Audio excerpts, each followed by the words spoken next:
You've all seen it, right? The Instagram version of financial freedom. You know, the laptop on a beach, the infinity pool, but let's get real.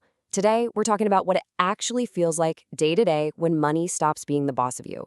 What is that reality? Let's get into it. Think about this. Picture two different people, both waking up on a Monday morning. The first person's hand immediately goes to their phone and they check their bank account. It's almost like touching a bruise just to see if it still hurts. The second person? They wake up and check the weather. The difference isn't about being rich. It's about the absence of a specific kind of dread. One person is living inside an invisible fence made of money worries, and the other one isn't. So, how do we get to that second Monday? Well, sometimes to really understand freedom, you have to first get a crystal clear picture of what captivity looks like. And for most people, it doesn't look like a cage. It looks like a treadmill that everyone around you calls success. So let's take a look at a hypothetical couple. We'll call them the Garcas. They're both professionals. She's a project manager. He's in logistics. And together, they pull in a combined income of $139,000 a year. I mean, on paper, that's solid. That's the definition of upper middle class. They should be comfortable, right? They should be more than fine. Yeah, that number, 139 grand, it looks great. That's the number that gets you the mortgage approval, the car loans. It's the number that makes you feel like you're playing the game and winning. But here's the thing, that's not the number they actually get to live on, not even close.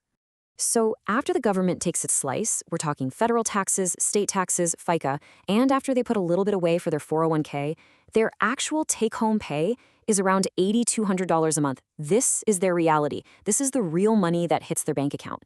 And this is where that treadmill starts to speed up.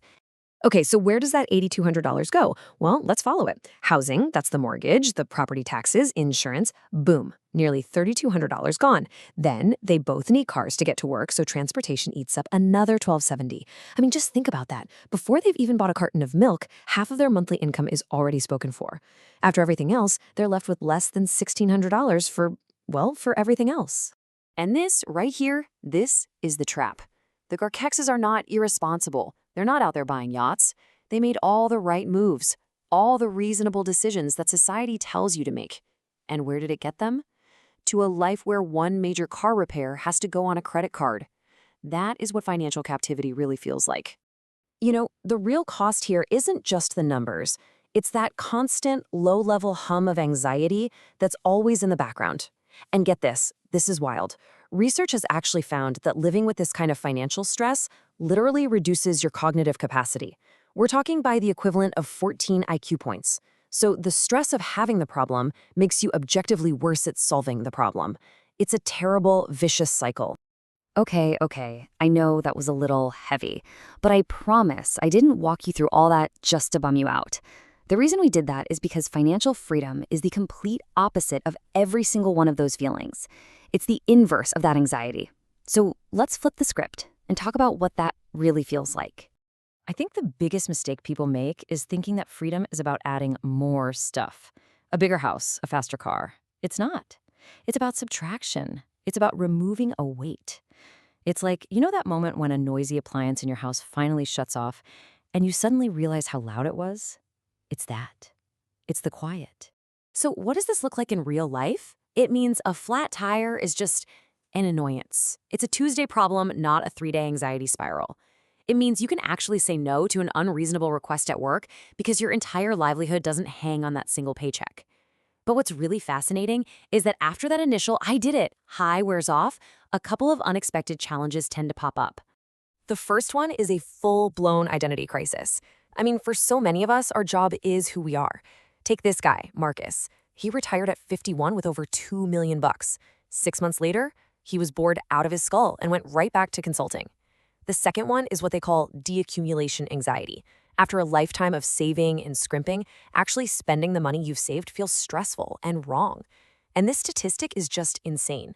A survey found that 64% of Americans are more afraid of running out of money than they are of dying, more than death itself.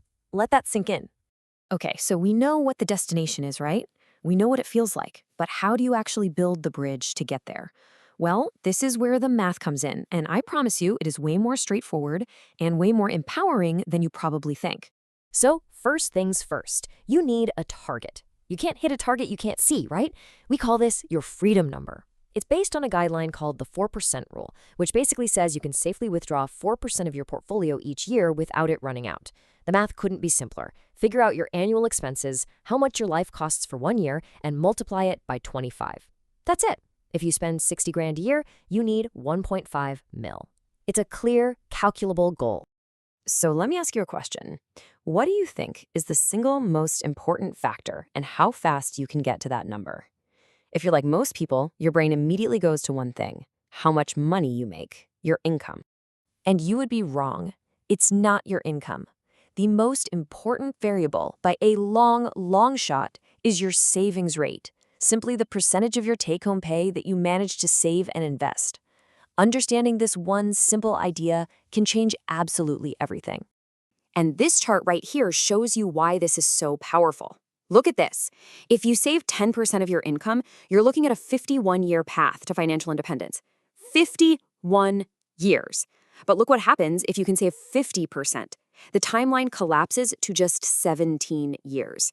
And if you get really aggressive and hit a 75% savings rate, it's just 7 years. That's not a retirement plan anymore. That is an escape plan. And here is the secret weapon, the critical insight that most people totally miss. Every single dollar you manage to not spend is actually doing double duty. First, it increases your savings rate, which, as we just saw, is like rocket fuel for your timeline. And second, it permanently lowers your annual expenses, which means the finish line, that freedom number you're aiming for, is actually moving closer to you. You're attacking the problem from both sides at once. It is a total game changer. Now, look, the beginning is always the hardest part, period. As the legendary Charlie Munger famously said, the first $100,000 is a bitch. And he was right. Because at the start, it really feels like it's all on you, just grinding it out. But once you build that base, that's when compound growth starts to take over. And eventually, your money starts making more money than you do. You just have to push through that first difficult phase. All right, let's bring all this back down to earth, because knowing all this is great, but knowledge without action is useless. So here are the first 5 steps you can take starting today to get on this path. Number 1, build a buffer. Get 3 to 6 months of living expenses into a savings account. This is not an investment, okay? It's a tool to help you sleep at night. It's a cognitive reset. 2, destroy your high-interest debt. Paying off a 22% credit card is like getting a guaranteed 22% return on your money. No stock can promise you that.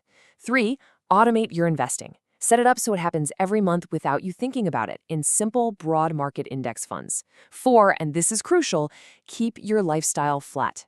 Every time you get a raise or a bonus, invest it instead of upgrading your car or your house. And finally, number 5, build a life you actually love now. Find the things that bring you real joy that don't have a giant price tag attached.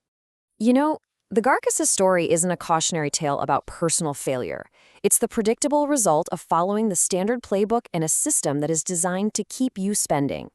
But the math to escape that system, it's available to everyone. It's simple. All it requires is your honesty and your patience. So the real question isn't whether it's possible.